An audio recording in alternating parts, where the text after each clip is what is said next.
casi que comenzamos. Pois boa tarde. Vamos a dar inicio a unhas conferencias que se veñen dando, que se chaman conferencias do ciclo de economía digital. Hoxe ten o título O motor do turismo e do patrimonio. Bueno, pensamos que para a zona da Mariña, evidentemente, é un tema importantísimo pola súa trascendencia, pola súa cualidade que debe de ter e sosterse aquí na nosa comarca. Vamos a contar con Julián, xa moitos de vosotros xa o conocéis, que vai ser o moderador da mesa, e quen está levando todos os temas, tanto en forestal como en turismo, como en outros temas. Para min é un gran moderador, aparte que é un bon comunicador de moitos temas que nos interesan a todos a través da prensa. Aparecen uns artículos moi interesantes que eu recomendo no diario Progreso, que sempre explican e aclaran moitísimas circunstancias. Temos a Miguel Pazos, que é director do Centro de Estudios Turísticos, aparte é un coleguilla meu, como está na universidade, é profesor de Historia e Xeografía, non?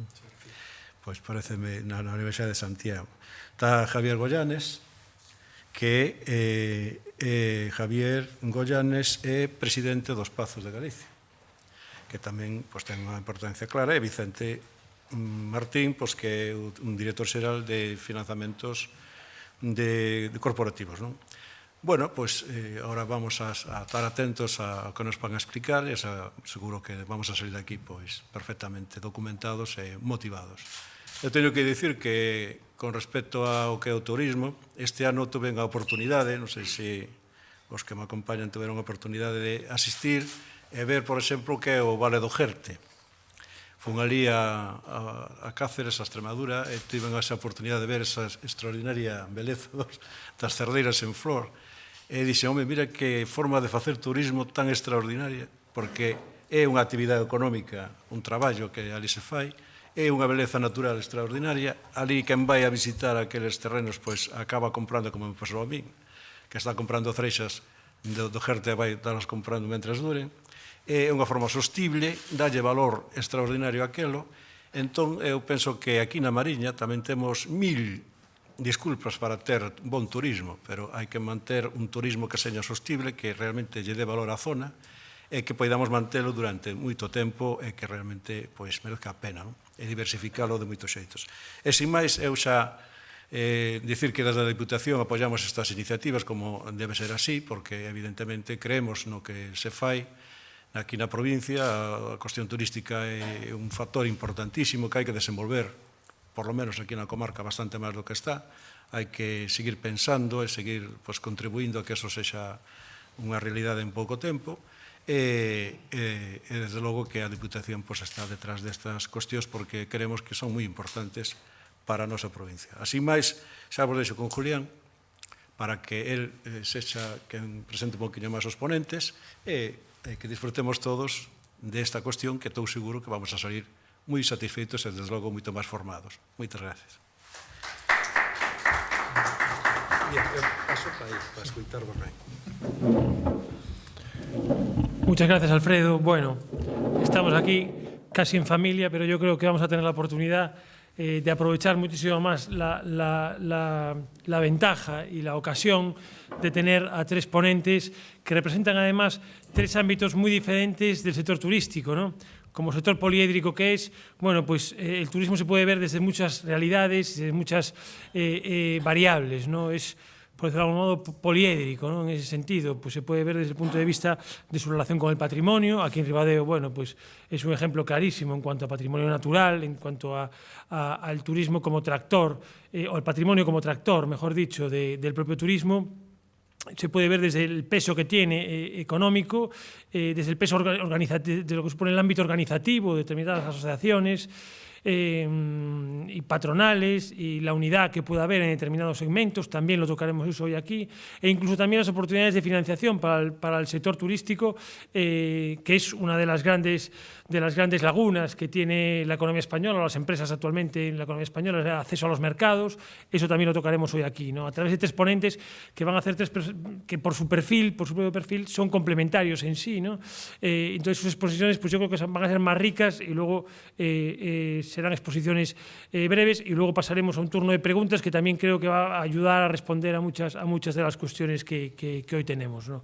El sector turístico en Ribadeo y en Galicia yo creo que es un motor en sí mismo, el patrimonio y el turismo, un motor económico, ¿no? En Galicia tenemos el 10% del PIB es la aportación turística.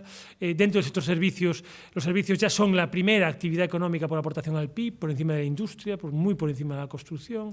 Servicios, teniendo en cuenta servicios de todo tipo, es decir, servicios de hostelería, comercio. El sector servicios es clave, es prácticamente el 22% del PIB de Galicia, con una progresión en los últimos años abrumadora, ¿no? Y eso yo creo que también pone en valor este tipo de encuentros como el de hoy, pues para analizar el turismo como motor de desarrollo y el patrimonio también, ¿no? Paso sin más a presentaros a los ponentes, que son los que tienen que hablar y los que van a darnos todas las claves y sobre todo yo creo que las ideas también a través de sus exposiciones, ¿no? Tenemos a Miguel Pazos, que es doctor y profesor titular de Geografía Humana en la Universidad de Santiago de Compostela. Él centra en sus líneas de investigación la geografía del turismo, en concreto, ¿no? Pero hoy está aquí, además, entre nosotros por algo más, ¿no? Porque Miguel se hará cargo en breve del Centro de Estudios e Investigaciones del Turismo de la Universidad de Santiago, ¿no? En calidad de director, ¿no? Y yo eso también, esa atalaya que representa este centro universitario, bueno, pues le permite tener una visión de un sector muy poliédrico como el turismo, pero una visión muy global, ¿no? El Centro de Actividades de Estudios Turísticos, bueno, pues se encarga de elaborar observatorios del turismo en determinadas capitales gallegas a lo largo de los últimos años, y eso yo creo que es el termómetro periódico que permite conocer el pulso y tomar el pulso a la evolución del turismo, ¿no? Y por eso yo creo que sus análisis serán muy bienvenidos. Javier Goyanes Vilar, presidente de Pazos de Galicia, economista también. Pazos de Galicia es una asociación en la que están integradas más de una veintena de pazos, casas rurales y rectorales, pero lo más importante es que esta asociación trabaja unida, que eso en Galicia a veces se echa en falta en determinados sectores, bajo una misma marca y sobre todo bajo un modelo de negocio pues, que mantiene unos parámetros muy similares, ¿no? Han conseguido consolidar a lo largo de 10 años, algo más de 10 años, que lleva Javier en la presidencia de Pazos de Galicia, bueno, pues consolidar una marca, un modelo de negocio y una atracción de turismo exterior que yo creo que es muy de valorar, y su experiencia seguro que puede aportar muchísimas cosas hoy. Y por último, Vicente Martín, que economista también, con una dilatada experiencia en mercados financieros, entendido los mercados financieros como el acceso a la financiación por parte de las empresas, ¿no? Que eso a veces cuando hablamos de mercados financieros pues vemos mercados de capitales en general, ¿no? Pero hay muchas herramientas financieras que pueden ser útiles para captar recursos por parte de empresas, en este caso turísticas también, para financiar y para desarrollar proyectos, ¿no? Eso Vicente lo conoce muy bien. Él es director general de Finanzas Corporativas y socio de Inversis Corporate. También trabajó y ha desarrollado su labor en entidades como el Banco Gallego, como Crédit Agricole, y bueno, y conoce muy bien canales de financiación, como os decía, como por ejemplo el mercado alternativo bursátil, en el que hay experiencias ya del sector turístico, de empresas y de grupos turísticos en España que están acudiendo a ese mercado de capitales, bueno, pues para financiar sus proyectos. Yo creo que son tres ponentes muy complementarios y que nos pueden dar una perspectiva muy global para luego dar paso a un debate que seguro que con las preguntas de ustedes, pues yo creo que se podrá responder muchísimas dudas e inquietudes que puedan ir surgiendo, ¿no? Sin dilatarme más, les dejo con el primer ponente, con Miguel Pazos, que nos va a hacer ya su exposición. Muchas gracias.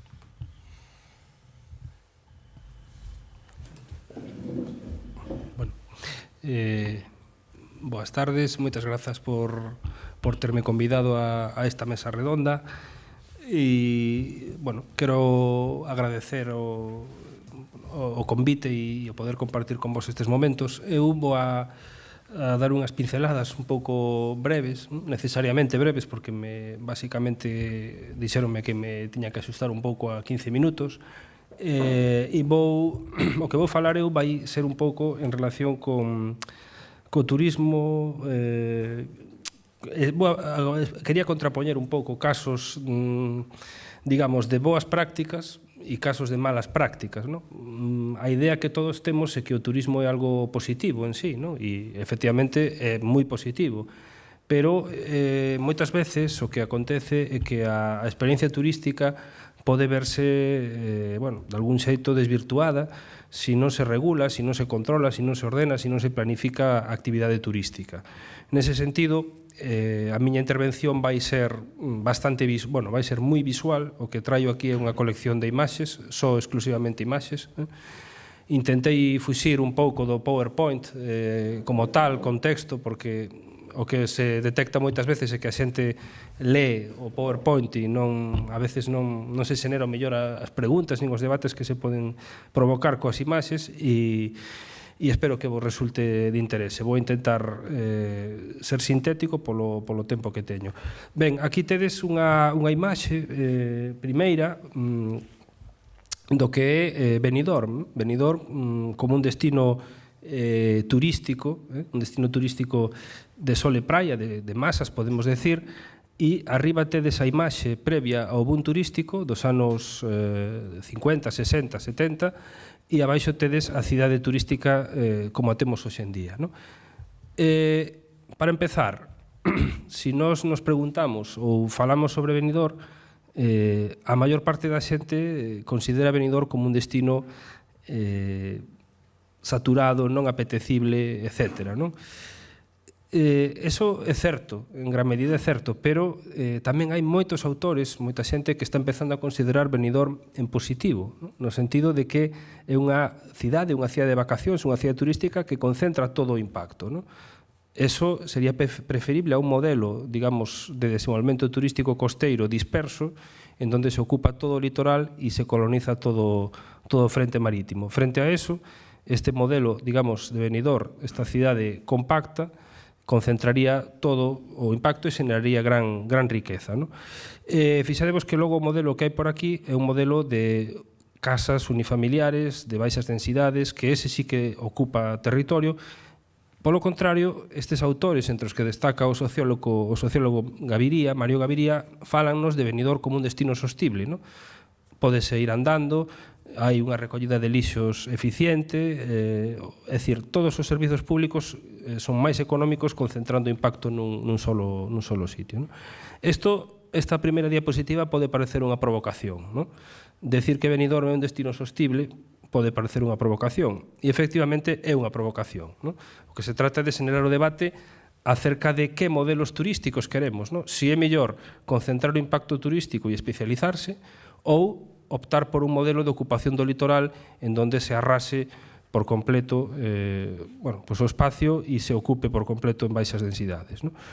Por outro lado, pensade que eu creo que desde o punto de vista do turismo o que se pretende é que haxa turistas todo o ano, que haxa unha desestacionalización. En Benidorm consíguese porque, digamos que hai sol e praia desde outubro ata abril, e logo no resto do ano hai unha serie de turistas, digamos, senior, terceira idade, que fan que haxa ocupación todo o ano. En este sentido, eu non digo que non quero adoptar unha posición maximalista, nin decir que isto é bo ou isto é malo, simplemente expoño que, así como hai moita xente que di que Benidorm é horrible, e eu, a nivel estético, probablemente o sexa, evidentemente non é a paisaxe quedou destrozada. Sin embargo, a nivel de moitos indicadores turísticos, e en turismo traballamos con indicadores, Benidorm nos sale como un dos destinos máis sostibles que temos en España. Insisto, é un tema para o debate. Indo máis ao concreto, pois aquí temos moi perto de aquí a Praia das Catedrais, que todos coñecemos. Creo que a estas alturas hai moi pouca xente que non coñeza xa a Praia das Catedrais, que é unha auténtica xoia do patrimonio natural. É unha xoia, efectivamente, porque ten unhas condicións especiais, ten unha paisaxe litoral magnífica, pero todos tamén somos conscientes dos problemas que se están xenerando na Praia das Catedrais. Todo isto non é novo. Evidentemente, a Praia das Catedrais foise consolidando como un espacio turístico de gran prestixio e asistimos un pouco a paradoxa do turista. O turista quere ir a espacios singulares, o turista, todos cando somos turistas buscamos ir a espacios singulares. Imos a un espacio, pero logo cando chegamos a ese espacio, curiosamente, ese espacio está saturado e a nosa experiencia turística desvirtúase por completo. Isto é o que pasa en moitas cidades turísticas, como pode ser Venecia, quizá Venecia é o exemplo máis claro, e non é nada novo. O novedoso é que está pasando nun espacio natural nun punto moi concreto. E desde o punto de vista do que sería a planificación turística, este tipo de recursos son bastante fráxiles. Obviamente é un recurso de primeira orden, pero podemos acabar no que se coñece popularmente como matar a galiña dos ovos de ouro. Que se pode facer para que as catedrais non este masificada? Bueno, pois, en primeiro lugar, conter a avalancha de turistas. E iso, como se fai? Pois regulando os fluxos.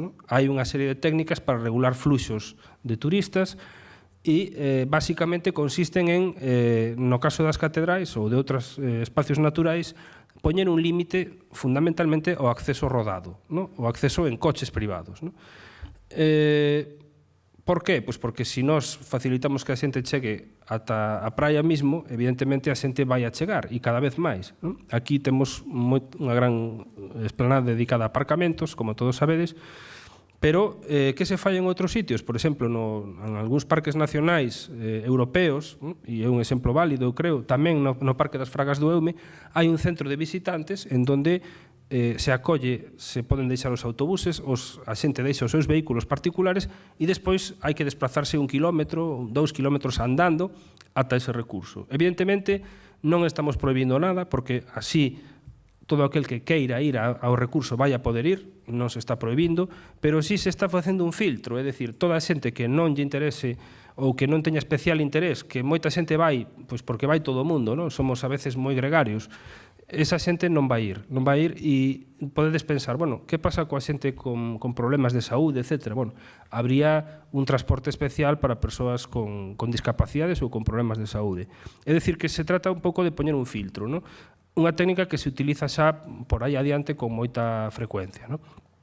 Moitas veces as ideas xa existen, o único que fai falta é poñelas en práctica. Outra imaxe da costa.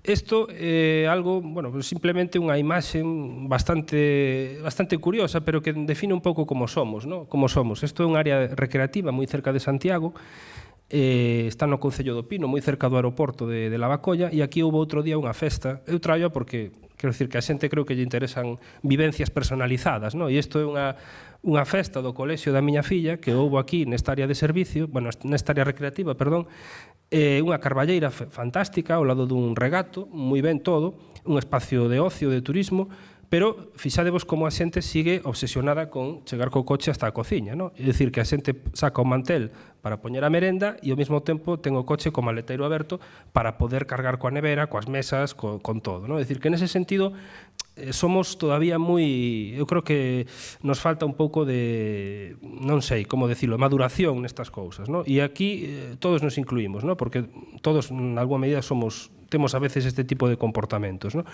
O problema de matar a galiña dos ovos de ouro vese moitas veces en recursos naturais. Aquí tedes a Lagoa Negra en Soria, con unhas caravanas de coches terribles. Aquí isto non se xestiona, é dicir, isto é un atasco continuo, e hai que intervir, hai que planificar. O turismo é un sector da economía o suficientemente importante como para que haxa plans, como para que haxa ordenación, como para que se lle dediquen estudios.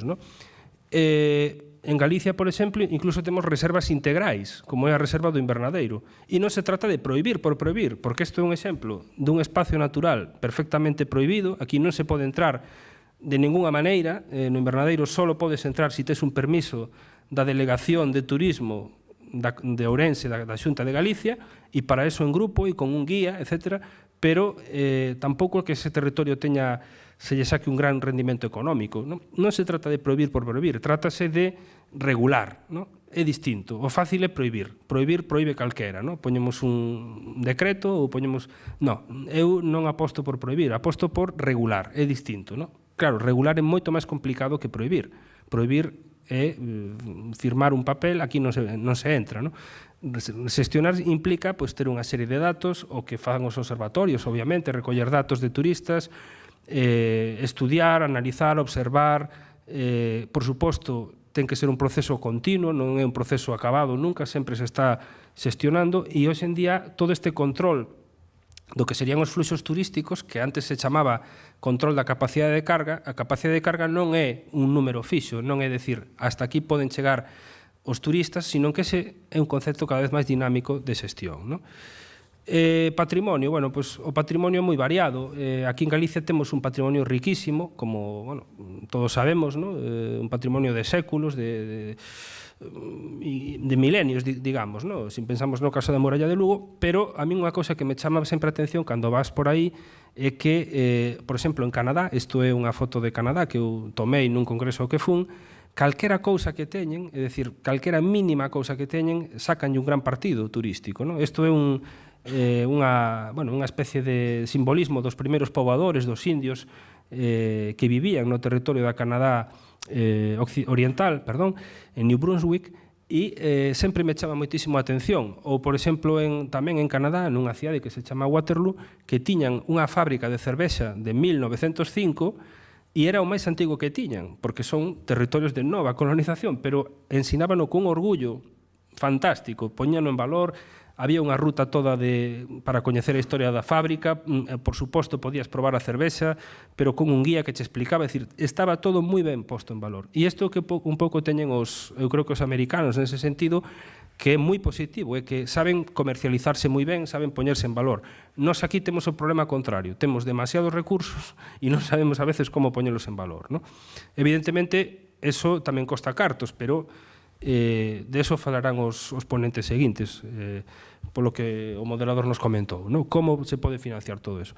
Bueno, isto é Berlín, arquitectura contemporánea, e moitas veces o que temos é cousas como esta, non? Unha promoción turística, bueno, pues, como decilo, non? Un pouco profesional ou, bueno, en fin, necesitamos máis formación, máis profesionalización, non? A veces o feísmo, o chamado feísmo, que non é tal feísmo, sino que podemos decir que é maltrato da paisaxe ou, bueno, hai moita xente que xa non fala de feísmo porque feísmo implica botarlle a culpa aos paisanos e os paisanos non teñen moitas veces a culpa, sino a administración que non visila, non? Produce imaxes desagradables para o turismo como esta, non? Ou a Fontana de Trevi en Roma, en donde as masas ao final o que fan é que a experiencia turística se resinta moitísimo, non? O tema do feísmo ou da paisaxe afeada no interior, e cousas insostibles como esta, por exemplo, que é unha pista de esquí que é artificial que hai no complexo Xanadu en Madrid, ¿no? É dicir, o turismo é un gran devorador de todo tipo de recursos e todas as actuacións que se fagan deben encaixar dentro da sustentabilidade, ¿no? Outras cousas como, por exemplo, as estacións de tren abandonadas da liña Ourense-Pobla de Sanabria, onde houve un programa de rehabilitación como centros lúdicos, etc., ¿no? E isto pasa en todas partes. Isto é un exemplo de como a voracidade do turismo acaba colonizando a costa. Neste caso, en Sri Lanka, por poñer un exemplo. Isto é un caso interesante do Reino Unido, en York, moi perto de York, en Inglaterra, en donde era chamoume moito a atención porque era unha especie de abadía, unha abadía destas que salen en ruínas nas películas, e aquí iba a xente toda como se fora a praia, non? É dicir, era un nivel, unha densidade de xente tan grande que non había casi nin donde sentarse, non? É dicir, un lugar de ocio, un lugar turístico saturadísimo, non? Este é o exemplo que eu sempre me gusta poñer tamén de Pelourinho en Salvador de Bahía, en Brasil, un exemplo bo dunha parte colonial antiga dunha cidade que agora é moi turística, pero eso fíxose dunha forma, digamos, sacando, digamos, ou desaloxando a poboación residente de renta baixa e con algún tipo de problemas para a convivencia cos turistas, crear un espacio turístico forzadamente, non? Ahora mismo é moi turístico, pero a costa de desplazar a poboación local. E estas imaxes que todos coñecemos, moi recentes, da famosa noite de San Xoán na Coruña, pero aquí aparece o día despois, non? Entón, é moi curioso como, por exemplo, ante esta imaxe, non? E nós, neste sentido, desde a universidade intentamos provocar a reflexión, non? Ante esta imaxe, eu puxen esta imaxe no Facebook e houve xente que defendía isto, é dicir, houve xente que decía, bueno, total, tampouco é tanta basura, non? Se temos en conta que é unha noite ao ano solo e que hai 100.000 personas, tampouco é para tanto, non hai que poñerse así, non? bueno, non sei, non? Queda un pouco tamén aberto ao debate, non? É dicir, hasta onde se pode chegar no ocio ou no lecer e na responsabilidade de cada un, non? Desde logo, a nivel de imaxe dunha cidade, isto é espantoso, non? Isto sale en todos os medios de comunicación nacionais e internacionais, non? Pero, se xa justificamos estas imaxes, non sei a onde podemos chegar, non? Ou esta outra, como en plena rede Natura, pois a fábrica deste Stolt Farm, a fábrica de a piscifactoría ao lado do Cabo Vilán, cos parques eólicos, que son exemplos bastante habituais, por desgracia, non? Logo, problemas de sinalética, non? Aquí, tan cerca de aquí, no Pedregal de Irimia, isto é Meira, en Meira atopamos unha sinalización bastante mellorable, non? Non é que estea mal, non? É moi clara, non? Pódese ver perfectamente, pero vemos que moitas veces non hai coherencia nos sinais. Sabemos que a Xunta ten un manual de sinalización turística, de feito, eu particularmente traballei nun proxecto de sinalización turística e están os logotipos perfectamente habilitados, está todo perfectamente normativizado, pero non sei, por deixadez ou polo que sexa, ao final moitas veces aparecen cousas así que para o turista, pois bueno, creo que non é que dean mala imaxe, porque tampouco é que isto sexa unha mala imaxe, pero desconcertan, non? A mellor mostran unha preocupación tamén do Concello por facer cousas que outras administracións non fan, non? Turismo cultural, este son eu en Londres, nos Proms, no Royal Albert Hall, e, bueno, simplemente deixar constancia que agora veñen as cousas positivas do turismo, son cousas positivas, a terraza en Sada, a cantidad de xente que se move por temas de turismo cultural, isto é as fervenzas do Niágara.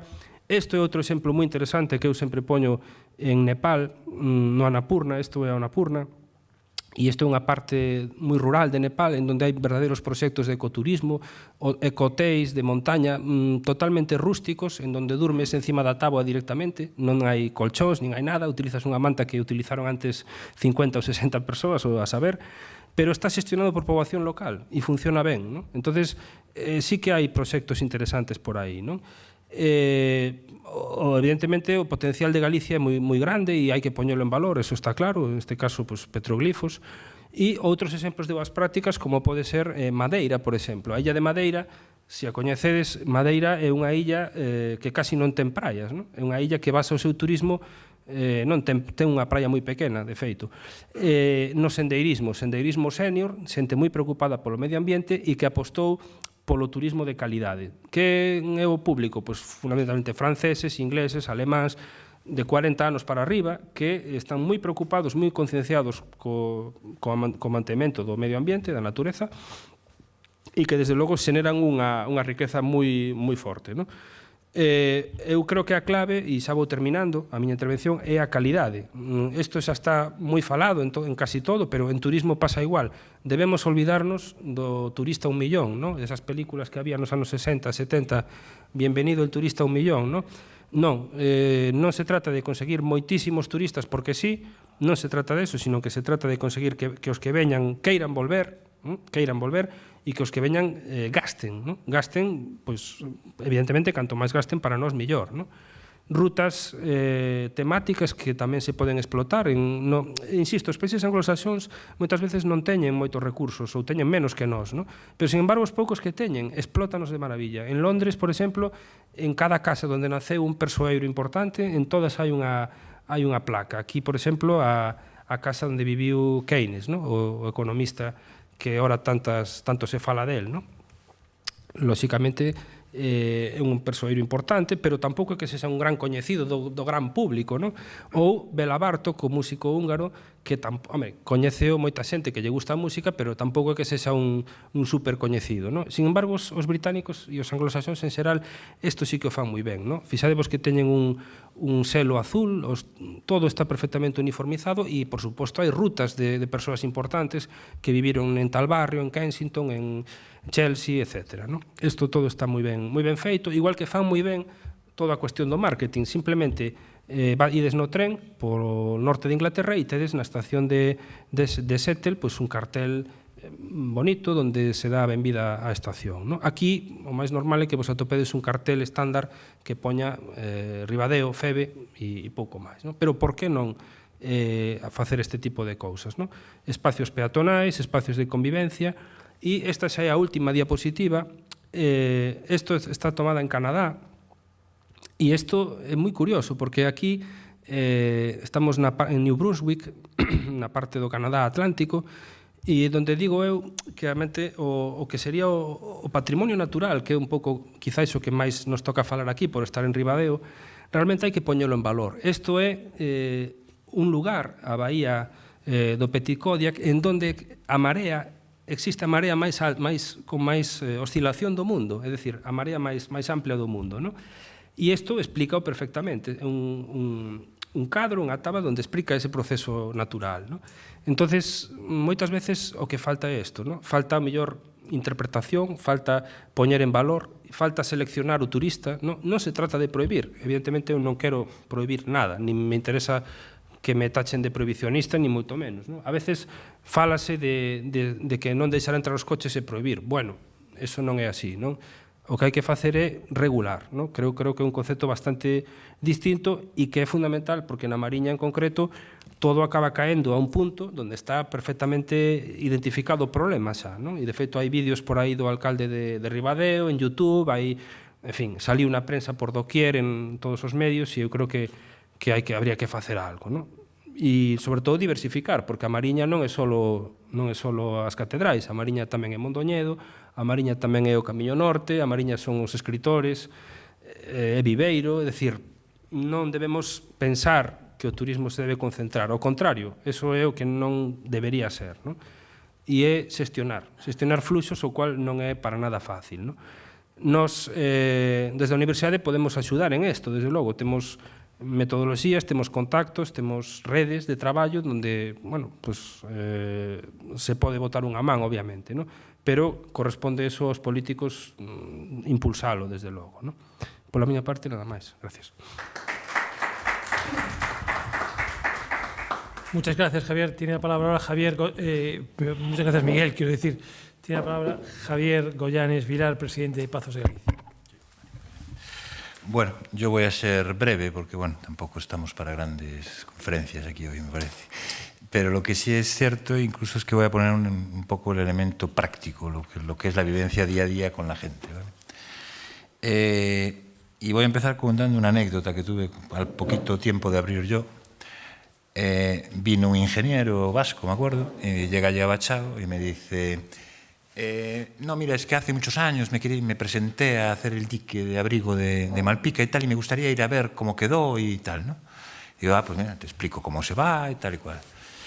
Llega por la noche y me dice, jova, dice, miras así para el mar y dices, buah.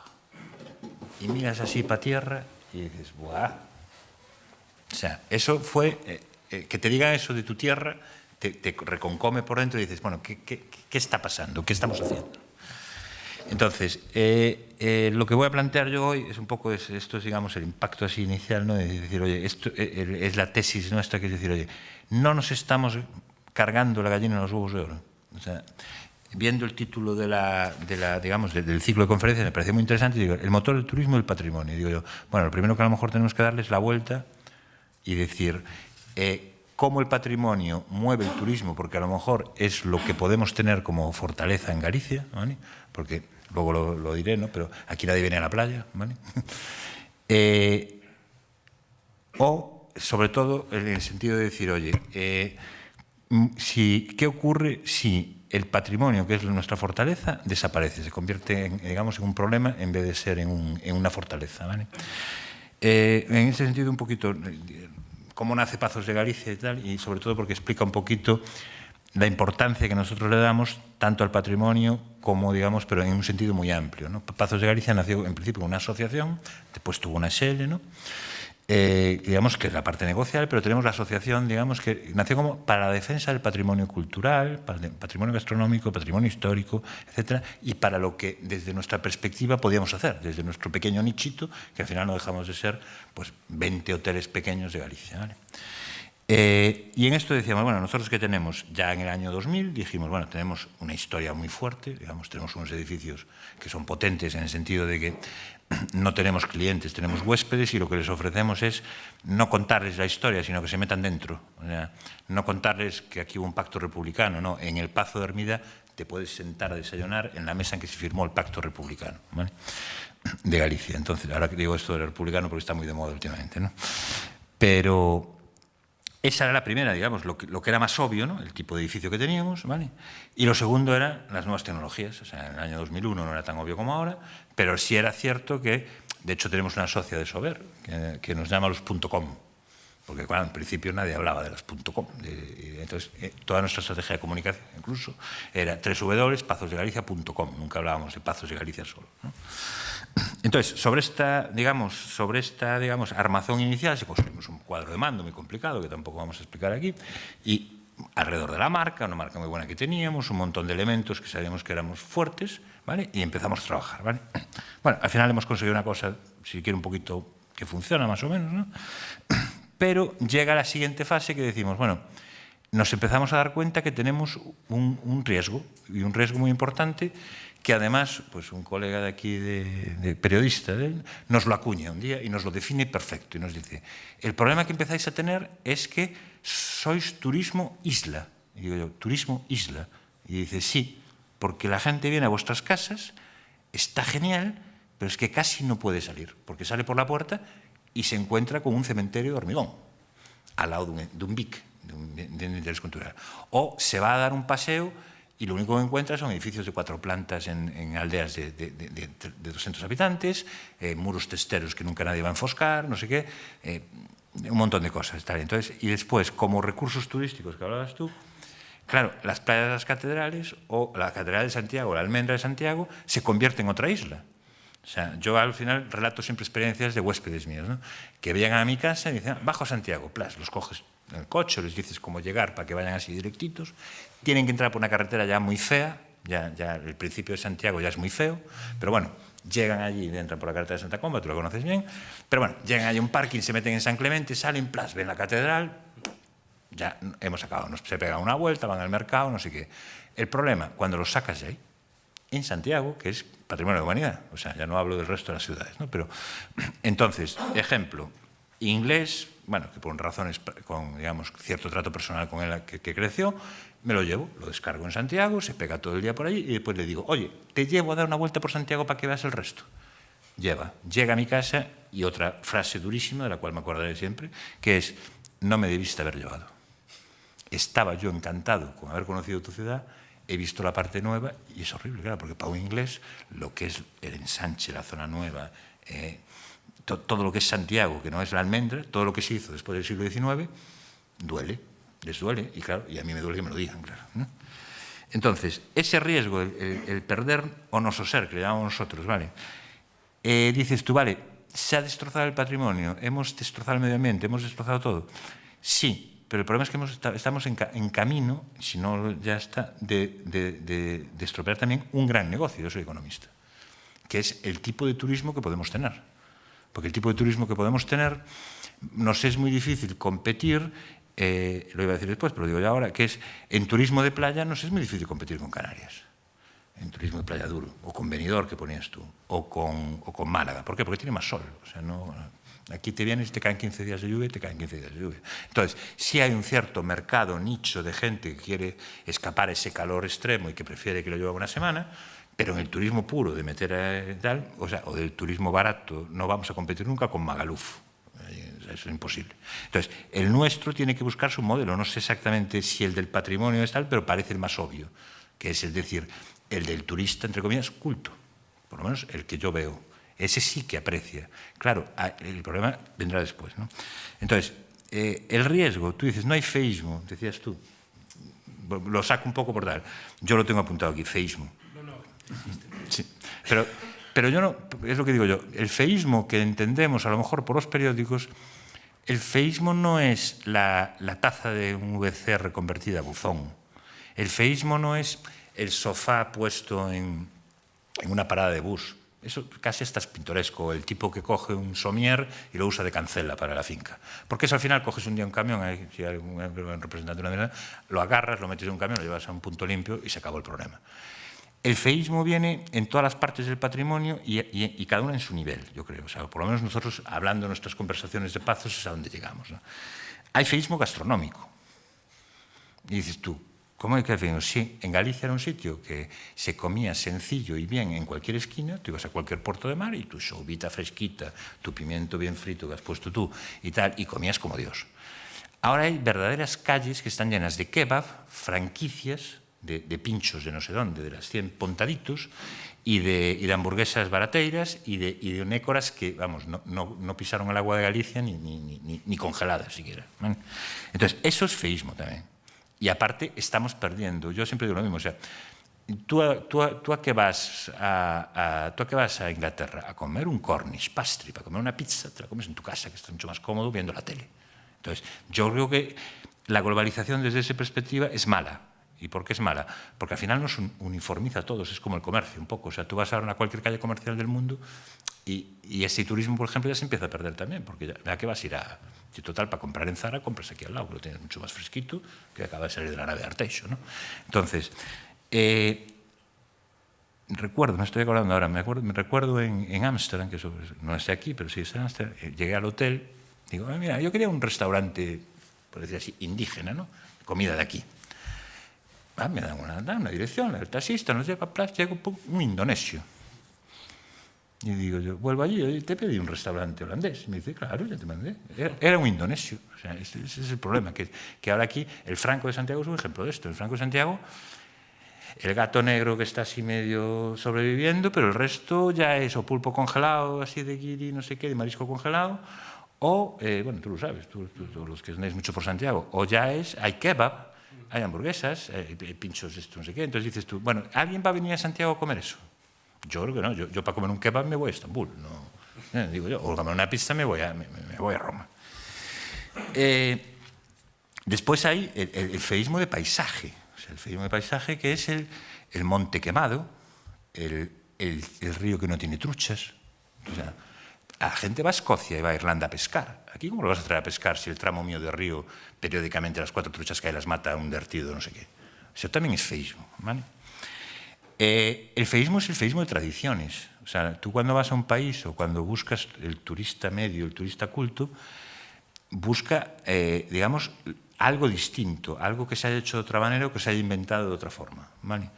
Entonces, yo siempre digo lo mismo. O sea, aquí mi huésped culto busca una taberna, no un café chill out con cubitos de colores, de esos con maceteros tal. Esos los tiene mucho más bonitos en su ciudad.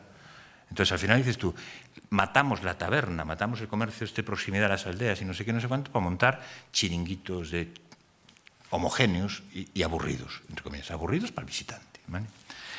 Y en paredes, o sea, yo si voy a Escocia voy a oír gaitas, yo para ir a un rasgado de guitarra eléctrica me voy a Seattle, está muy bien aquello, ¿vale? O para ir sevillanas me voy al sur, o sea, yo no necesito un tablao en Santiago. Desde la perspectiva turística. Otra cosa es que a lo mejor, oye, habrá que tener uno para que la gente de Santiago nos lo pasemos bien de vez en cuando sin tener que viajar tan lejos, ¿vale?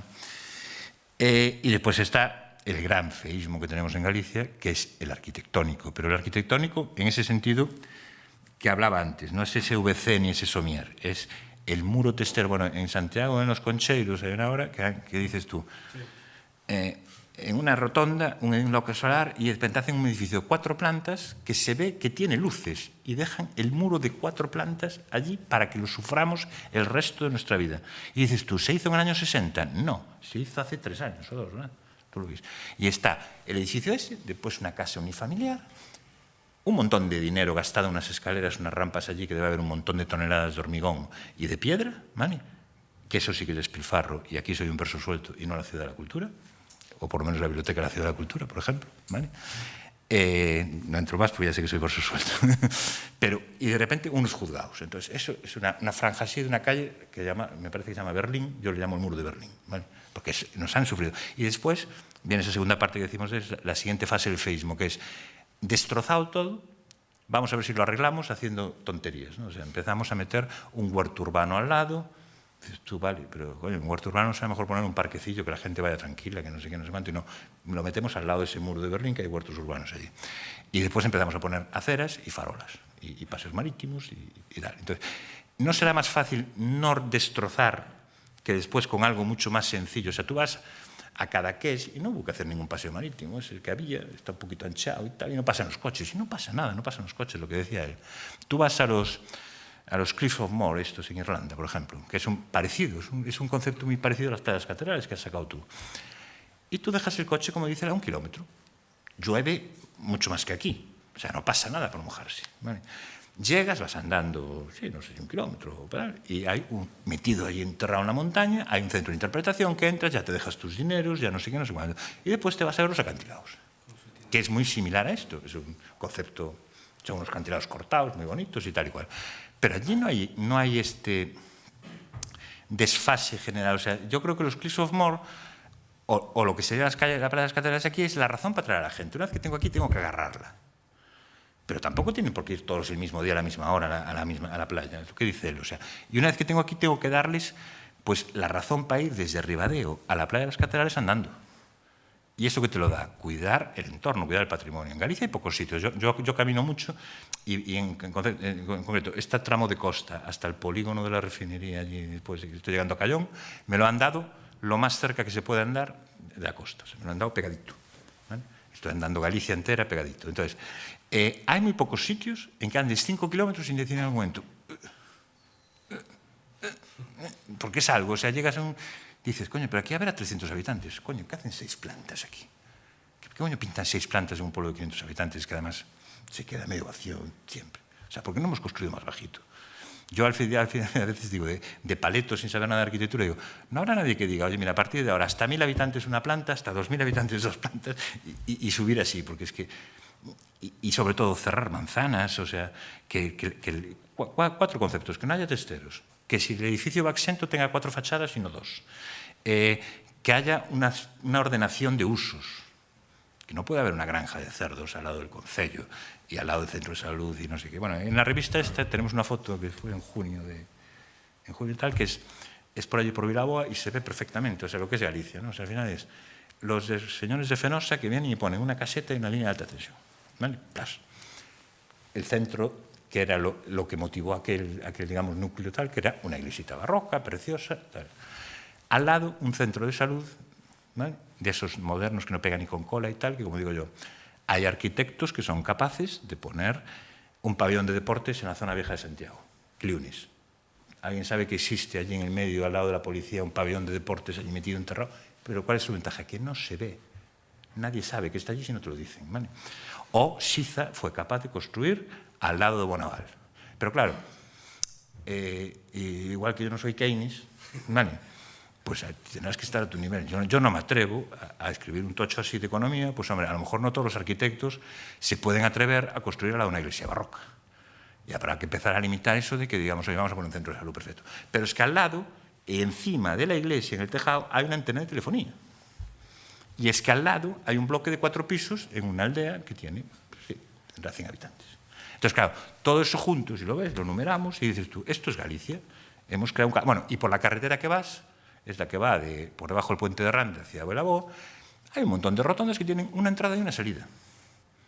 O sea, no es que haya un cruce de 4 carreteras, ¿no? Una entrada, una salida y una rotonda. Y dices tú, ¿para qué será esto? Entonces, todo eso mezclado, dices tú, bueno, cuando yo llegue andando por allí, vas a decir, coño, ¿y a qué vengo yo a andar por aquí? Si me puedo ir pues a Gales, a Pembroke, que es que me tiro 1000 kilómetros andando y no veo absolutamente nada fuera de lugar.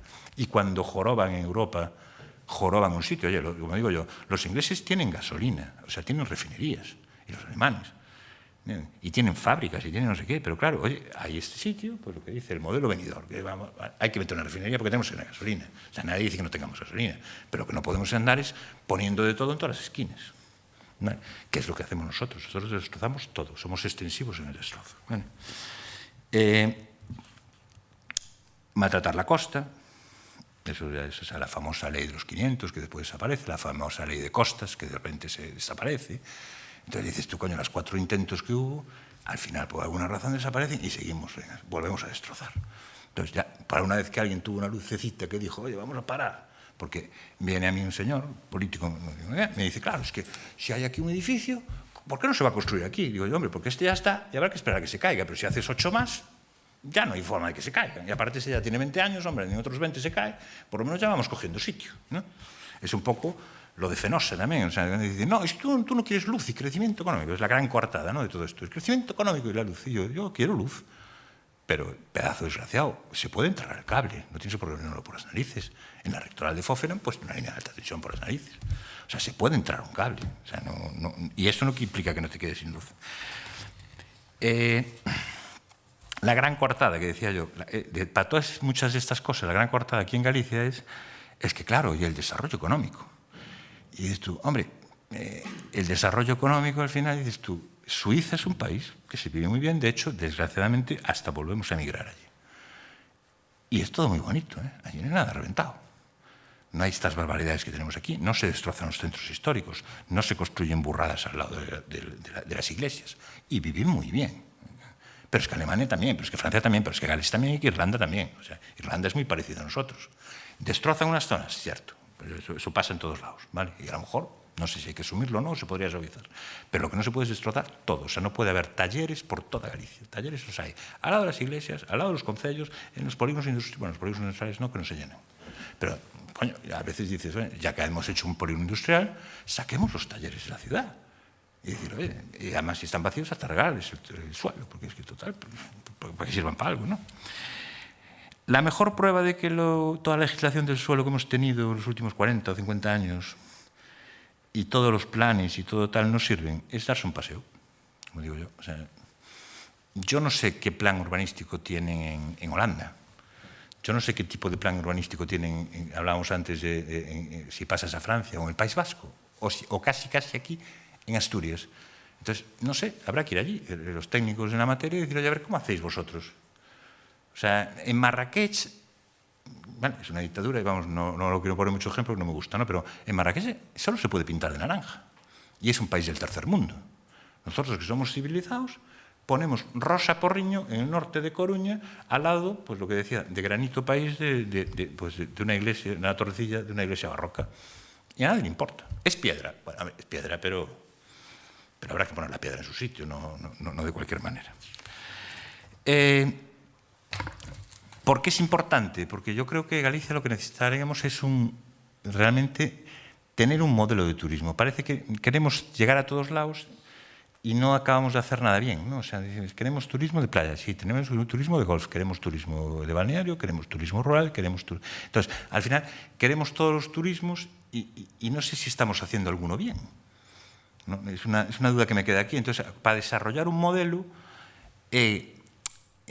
quizá, el de playa, por aquí arriba aún podemos, o sea, la gente aún viene a la playa, pero ¿qué playas vienen a ver ahora? Las catedrales, la zona espasante, las de Nemiña, Rostro, no sé qué, porque son las playas que a lo mejor está el agua muy fría, pero todavía es una playa con pinta salvaje.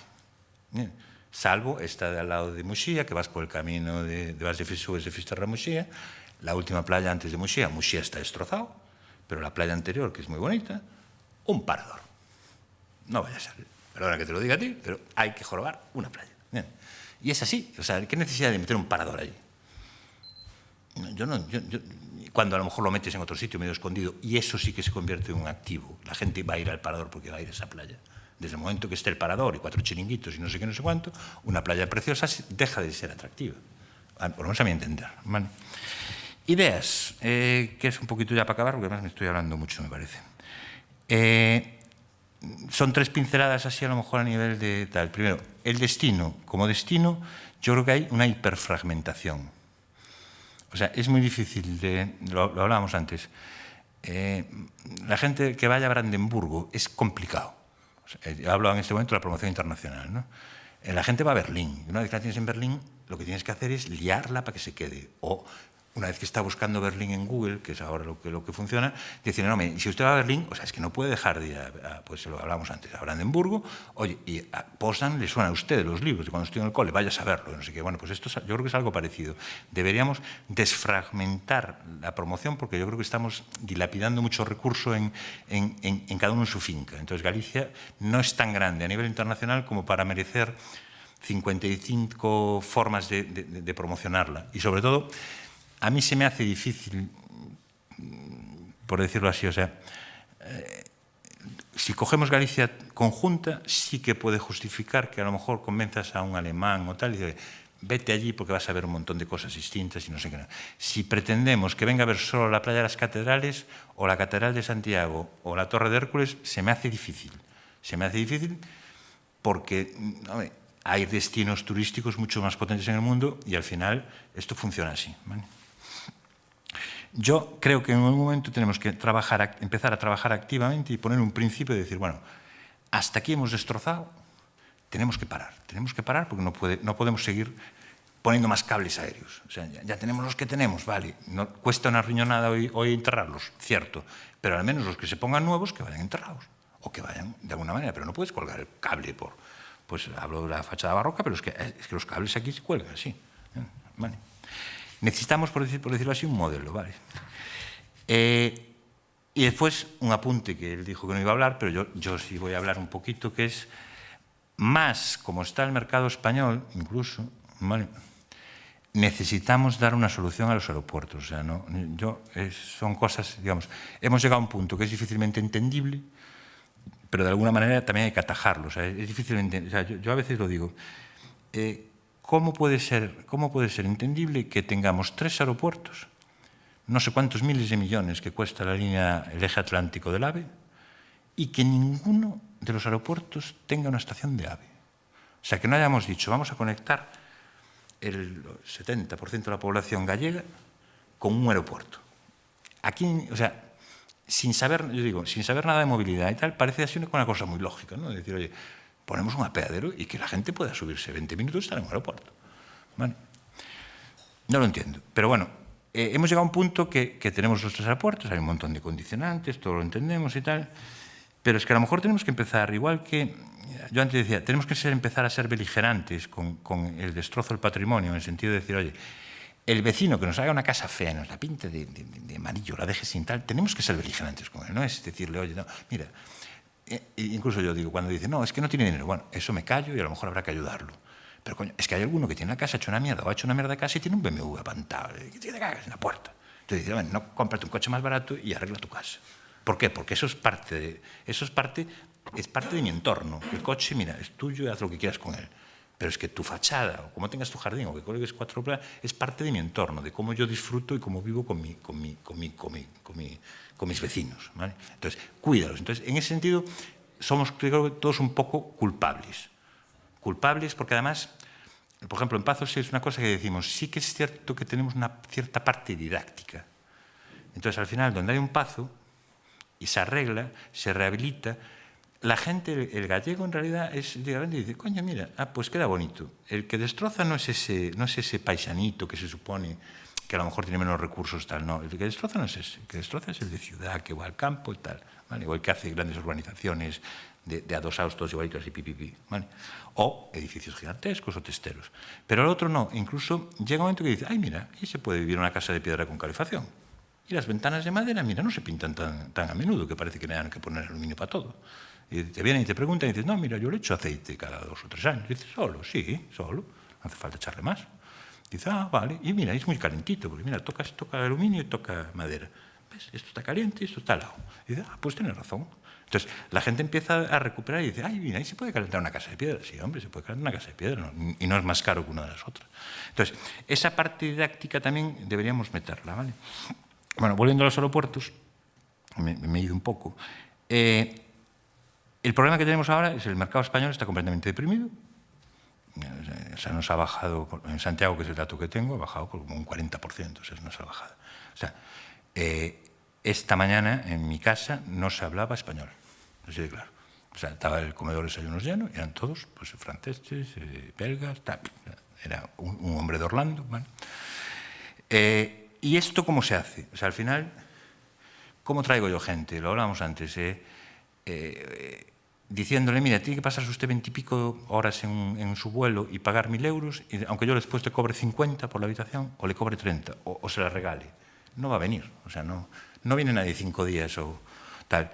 Y en cambio, si yo consigo traerlo y lo meto en Santiago perderá un día. pero mi experiencia de tal es, la gente que está una semana en mi casa es un día a Mariña, un día ahí arriba a Serra da Capelada, Rías Baixas cada vez le escapan más, porque ya están desgraciadamente quemadas, es así, o sea, las Rías Baixas al final ya están muy quemadas.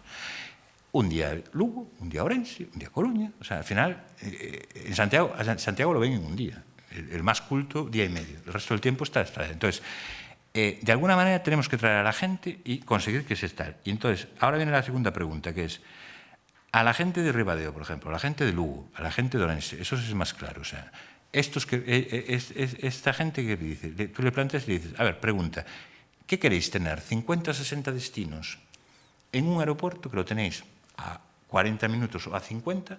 ¿O 3 maravillosos aeropuertos, cada uno con 10 destinos que además están repetidos? Con lo cual, incluso desde el punto egoísta de me voy de vacaciones, o quiero salir, o tengo que ir mucho a Madrid, es mejor unificar de alguna manera. Pero es que incluso a la gente que digamos, que viven en las 3 ciudades que andan a la greña por esta estupidez, ¿vale? Dices, oye, ¿qué prefieres tener? ¿60 destinos a 40, 50 minutos de tu casa? ¿O 10 a 10 minutos? 3 más distintos a media hora y a 1 hora otros 3 distintos. Es que tampoco, o sea, toda esta parte didáctica yo creo que también hay que explicarlo, o sea, en el sentido de decir, oye, no viajamos tanto en avión como para necesitar el gallego medio, ¿no? El gallego de ciudad, ¿no? Para necesitar un aeropuerto en la puerta de casa. O sea, yo en Coruña, que yo cada vez que voy a Coruña, me tiro 1 hora atascado en Alfonso Molina y digo, pero ¿cómo se puede gastar 60 o 50 millones de euros en un parking en Albedro y tener a Alfonso Molina sin arreglar y atascado? ¿Cómo podemos llevar 20 años haciendo la vía harta para que lo use un montón de gente en Coruña de verdad? Y después resulta que tenemos un parking en un aeropuerto, otro parking en Santiago, o lo que hablábamos antes, el aeropuerto de Santiago, y es mi ciudad en este caso, ¿eh? O sea, tendría sentido si solo fuera uno, pero para que siga habiendo 3, el que teníamos llegaba. Y yo considero mucho más, ya sé que soy un bolso suelto, ¿no? Pero considero mucho más despilfarro, me vais a reñir, el aeropuerto de Santiago manteniendo 3 aeropuertos que la ciudad de cultura. Porque el aeropuerto de Santiago, o sea, tiene plantas y plantas, o sea, y el de Vigo, el de Coruña tiene plantas cerradas ya de parking. Entonces, esos parkings yo no sé cuánto han costado, pero es mucho dinero. Y total dices, ¿para qué? Para que no sea más difícil salir o traer gente que antes. Ese es el problema. Entonces, eso sí que le tenemos que dar una vuelta, yo creo, porque el tipo de turismo que podemos tener nosotros, bueno, sí hay una parte en España que probablemente esperemos que acabe la crisis y se recupere, pero es cierto que el turismo, digamos, extranjero, el turismo guiri, vamos a llamarle, culto, primero deja mucho más dinero, es mucho más agradecido, respeta mucho más todo, entonces al final dices, bueno, tengo que traerlo, problema, choco con el que choco, ¿vale? Bueno, no me extiendo más porque me parece que me estoy yendo un poco de tal. Y Vicente nos tiene que decir cosas muy interesantes. Muy bien, Javier, gracias. Nada. Dejamos la palabra a Vicente Martín. Vamos a ver. Vamos a ver. Yo normalmente lo que me dedico es a aproximar pymes a mercados financieros, ¿no? Entonces, cuando Julián me convenció para que viniera aquí, yo dije, bueno, ¿cómo ligo una cosa con otra hablando de turismo, ¿no? Entonces, aprovechando que está Javier Goyanes aquí, pues he hecho un pequeño juego, que lo voy a tratar de exponer rápidamente, que consiste en, supongamos que Pazos de Galicia decide crecer. Es una organización exitosa, con un producto de calidad, una marca buena, funcionan bien, están bien posicionados, tienen la Q de calidad, es decir, es una cosa muy potente, es una marca potente, y entonces los miembros de la asociación, que tienen una serie de cosas en común, dicen, bueno, vamos a crecer. Nosotros somos una asociación y queremos crecer. Entonces, ¿cómo puede crecer Pazos de Galicia? ¿Cómo podría financiar su expansión Pazos de Galicia? ¿Cómo podrían aprovechar los mecanismos de financiación alternativa que existen y que se están generando y que se están utilizando por parte de empresas del sector? Ahora mismo hay una empresa catalana que se llama Only Apartments, que se dedica exclusivamente a alquilar apartamentos turísticos. Es que en Barcelona, en Cataluña, hay un sector del turismo que es el mochilero, vamos a llamar, y no tanto mochilero, también el familiar, que lo que hace es alquilan apartamentos turísticos. Bueno, pues hay una empresa que se dedica a alquilar eso y ha adoptado la solución que vamos a exponer aquí, ¿no?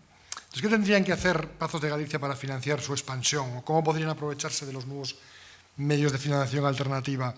Y en paralelo, ¿podrían mejorar su imagen de empresa? ¿Podrían tener una imagen de marca unificada y seguida por todos los medios? Y entonces he hecho un juego que Javier me va a perdonar, porque no está basado en ningún dato real. Es decir, esto surge de una conversación informal con uno de los miembros de Pazos de Galicia, ¿no? Entonces, brevemente, voy a exponeros dos transparencias, ¿no? Es decir, al final, ¿qué es la bolsa y qué es el mercado alternativo? El mercado alternativo es un sitio donde se juntan, por un lado, empresas que quieren dinero y, por otro lado, inversores que tienen dinero. Y a través de unos mecanismos, ese cuadrado que hay en el medio, a través de unas empresas de inversión, bancos, sociedades de valores, etc., ese dinero de los inversores acaba en las empresas que demandan dinero, ¿no? Y concretamente, ¿qué es el MAB? Pues el MAB es un mercado alternativo para empresas pequeñitas, digamos. Es una bolsa pequeñita para pymes, donde hay un banco colocador, un banco agente, hay una serie de agentes que provocan que ese dinero del inversor acabe en manos de la empresa y procuran, en la medida de lo posible, que no ocurran desfeitas como las recientes que conocemos todos de Preferentes, de Pescanovas, etcétera, ¿no? Pero bueno, esos debieran de ser los menos, ¿no? Hay un mercado organizado que provoca ese efecto. Al final es que el dinero del inversor llegue a la empresa que lo va a gestionar y va a generar riqueza, ¿no?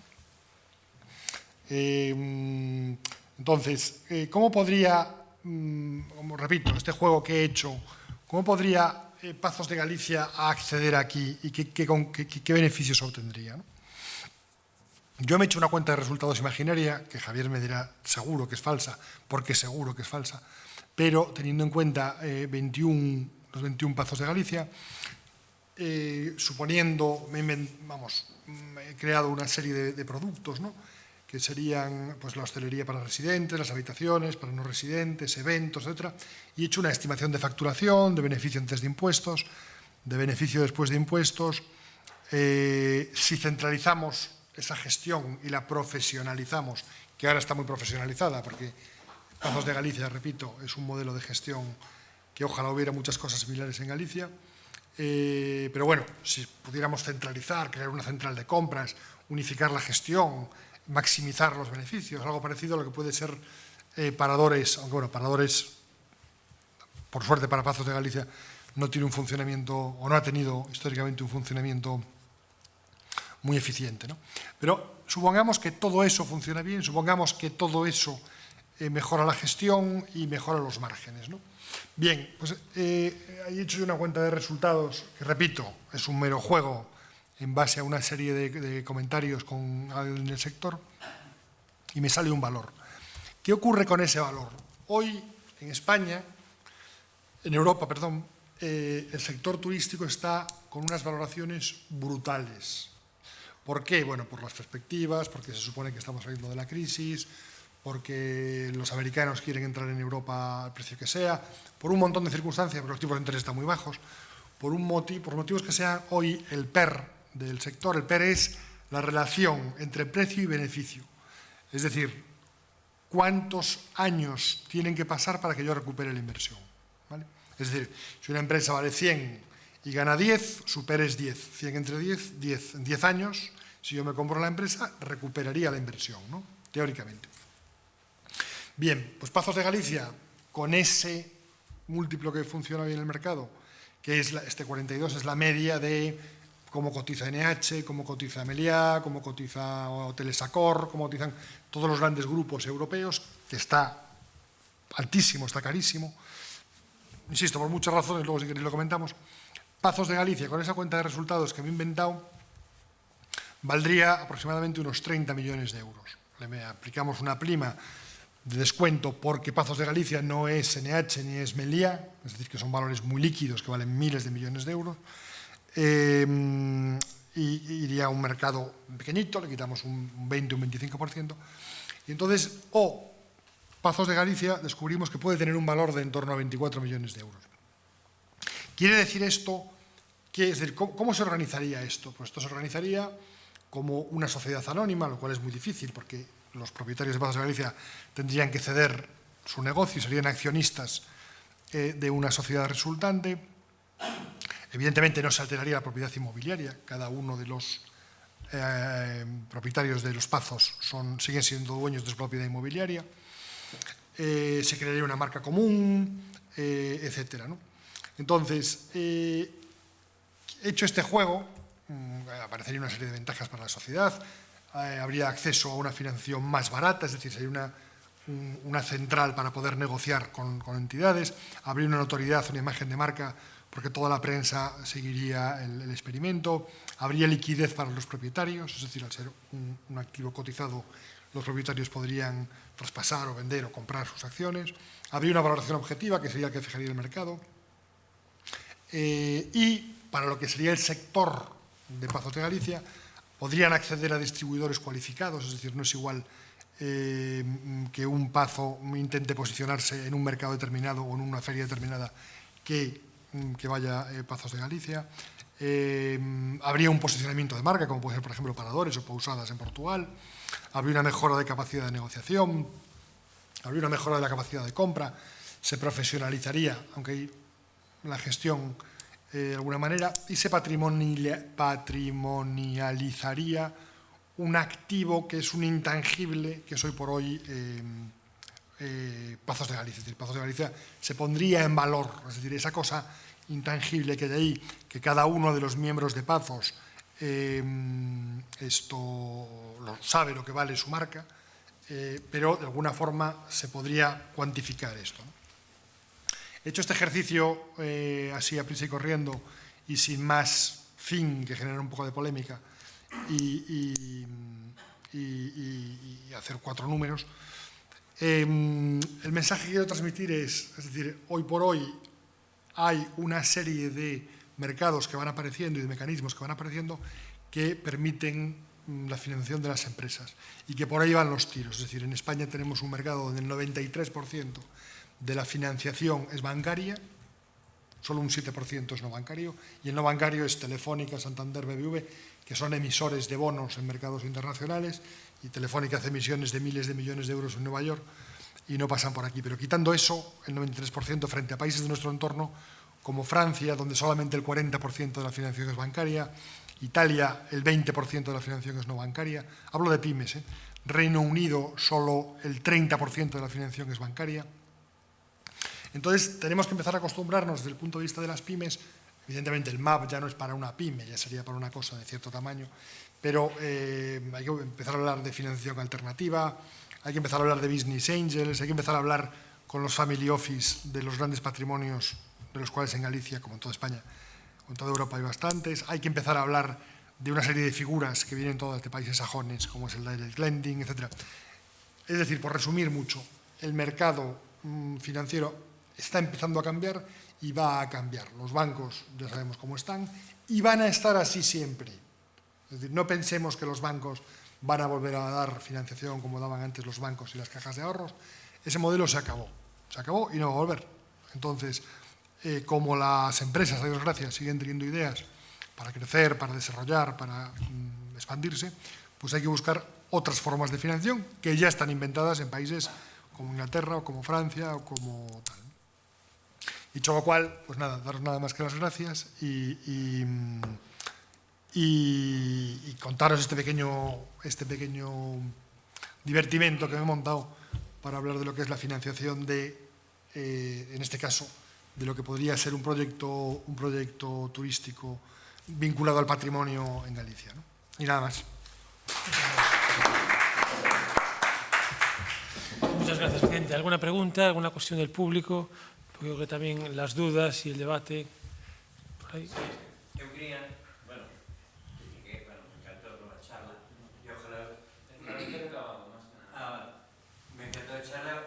Xalá houbera moitas charlas destas, non? E moitos debates, moitas cousas. Claro, partimos de puntos diferentes, non? O que dixeron os dous interventes anteriores, efectivamente, choca coa financiación, non? Porque cando nos metemos no mundo económico, entonces destrozamos o patrimonio. E destrozamos o paisaje, porque aí vai os intereses económicos. Os intereses económicos chocan moito. En primeiro lugar, eu quería dicir que todas as causas que temos do progreso, eu vivo a 1 kilómetro das catedrales, e veño recientemente, agora viaxo cando estou xubilado, viaxaron máis os fillos que a min, os fillos me deron leccións toda a vida, agora vou eu un pouco a remolque delos, polo turismo que falabais de 40, agora os que viaxan son os nenos, porque xa en preescolar casi xa teñen un viaxe de estudios, e xa viaxan a Italia, viaxan a Inglaterra, a ver que van a ver. Van a ver Roma, van a ver París, van a ver cousas que lles levan a enseñar cousas e donde teñen tamén servicios, porque as catedrales é moi bonito vir a velas, pero eu me dá pena das catedrales.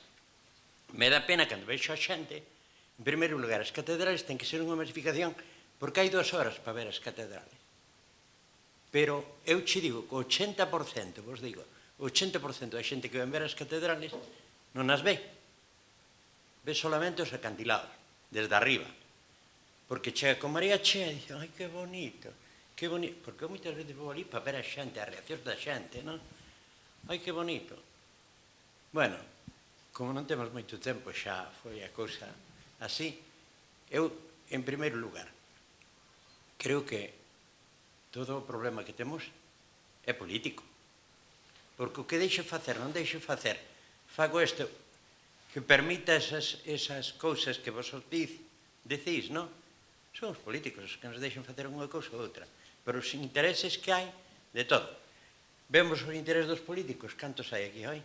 Pois era moi interesante, eu querían que toda a corporación iba a estar aquí.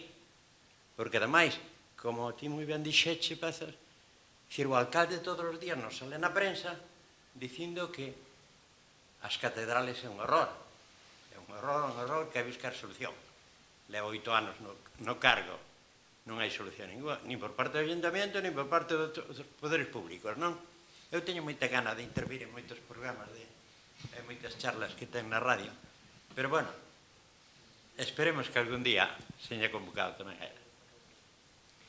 Eu, ademais, son o presidente agora da asociación porque retornei, que eu viví 40 anos en Coruña, precisamente.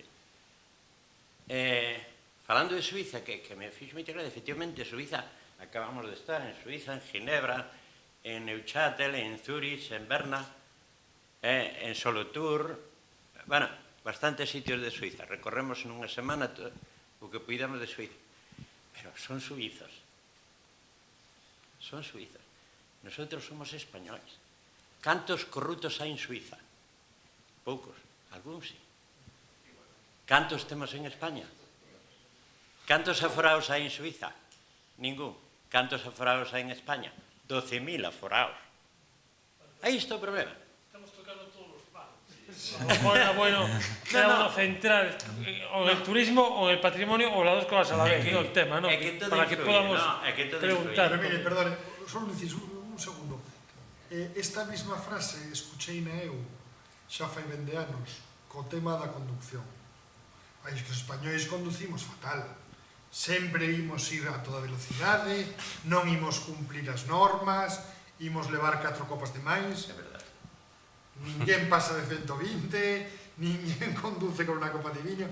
É dicir, si, usted ben dice, hai unha voluntade política, as cousas se fan. Xa pecho o parentes. Vale. Eu por un poquinho por alusións, o que decía, por o que usted intuitivamente decía, é un pouco o que dicimos antes. Nos, usted dice, onde van os cativos? Van a Londres, van a París, van a un destino. Temos que facer destino. E un destino é moi difícil que sexa un barrio dunha cidade. O destino noso ten que ser Galicia. Eso primeiro. Segundo, o progreso económico, dice usted, os intereses económicos, non sei que, é, como digo, a gran coartada pa desfeita, pero unha coartada, porque se pode ganar moita pasta. O que dicía el, non se trata de prohibir, se trata de regular. Non se trata de non construir, trátase de construir ben. O sea, a xente ten que vivir moi ben, e se pode construir moi ben. O sea, as casas en Suiza se vive moi ben. O que pasa é que, se usted estuvo en Suiza, aquí non cae moita neve. Entón non fai falta que o tellado sea así, por si neva. Porque neva cada... Entón, isto tamén temos que ver, o sea, Suiza hai que construir de unha maneira, outra tal. E despois unha cousa que me olvidei que de comentar antes, que falando como vostede, dime conta de unha cousa que non dixen que é moi importante, que aquí en Galicia temos a manía de empezar moitas cousas, facelas e olvidarnos delas. Entón, nos marcamos un sendeiro e nunca máis ninguén vai desbrozalo. Poñemos un panei coas as aves, os páxaros, non sei que, non sei canto, o petroglifo, non sei que, e nunca máis vai cambiar o metacrilato nadie cando queiman. A de Riazor se limpia, a Playa do Lao non sei. Vale? Entón, a lo mellor temos que deixar de empregar tanto recurso en crear novas cousas que non vamos cuidar e dedicar esos pouquiños recursos que nos quedan a cuidar o que xa temos. Vale? E a mantelo, por exemplo, rutas de senderismo en Galicia, non sei se andas, pero, bueno, os que andamos hai 300.000. Que podas andar por elas, moi poucas, moi poucas. Entón, e que podas quedar informado despois de ler un panel, eu vin 4 na vida, o sea, eu pateo moito. E quen di eso, di, pois eso, as playas, manter o que temos. O sea, en vez de facer máis autopistas, a lo mellor hai que poñer máis baratas as que temos. Eu só quería apuntar un exemplo que supoño que máis ou menos se coñece bastante ben aquí en Galicia, que é o pasatempo de Betanzos, que é un auténtico recurso impresionante, é dicir, unha especie de parque temático de hai máis dun século, me parece, que montan dous irmáns que eran indianos, que regresan a Betanzos e que invirten en escolas, en educación, e que está completamente abandonado. É dicir, bueno, algo abandonado, algo recuperado, pero mínimo. É dicir, non hai unha regulamentación, non hai restauración. Cando eso, se eso estuvera en, non sei, solo digo eu, en Francia ou por aí, eso sería unha mina de sacar cartos e ben xestionado, claro. O pasatempo, pásalle unha carreteira que te cagas por unha acera baleira polo frente, o pasatempo era 5 10 veces o que hoxe, porque hoxe hai un colexio no pasatempo, hoxe hai unha pista de fútbol no pasatempo, hoxe hai un par de naves de coches en pasatempo, o sea, esa zona de Betanzos é paradigmática, o sea, ti entras, taller, nave, materiais de construcción, o pasatempo, que patrimonio, a pasarela esta, o colexio, os niños, os coches a 120, e despois ali hai unha nave abandonada, non sei que carallo, de unha diputación, non sei se é diputación ou de teñen as maquinarias de arranxar e tal, e dices tú, isto era un parque que fixeron uns indianos que volveron, que fixeron moito do que Betanzos hoxe, que eran García Naveira. Sí, García Naveira. Entón, diste, isto é Galicia, iso un pouco, pois igual que faxemos a foto de antes, entón, iso que temos que parar. Pero ese recurso podía ser, vamos... Incluso como está pequeno, que diste, mantendo... Iría xente a ver. E que non se coñece nin aquí. A mí gustaríame introducir outro frente. Falamos da ordenación do territorio, falades moito dese tema, é dicir, do eido político, como se pode actuar. Pero o propio sector, é dicir, como o sector do turismo, que é amplio, que é diverso, que é variado, que incluye moitos subsectores, porque están as casas de turismo rural, están os pazos, está a hostelería, que pode facer por si mesmo, sin esperar unha ordenación do territorio que moitas veces é competencias municipais a través de planes xerales, competencias autonómicas, competencias estatais. Que pode facer o propio sector? Porque é algo que non tocamos toda agora. O gran problema que ten o feísmo, chama de urbanismo que temos hoxe tal, é que, primeiro, de entrada ten que ser imposición da administración. Dice, que pode facer o sector? Coño, só hai que ir a Sanxenxo para ver o que pode facer o sector. 3 plantas baixo cuberto, non, 4 baixos cubertas.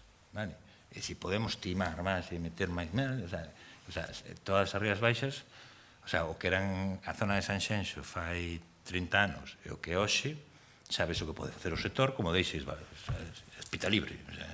O sea, son parte do sector. Entón, eu creo que no inicio ten que ser, digamos, E cuidado, ten que ser un pacto global das forzas políticas, porque ninguén vai decir, yo me mojo e empezo a decir que no.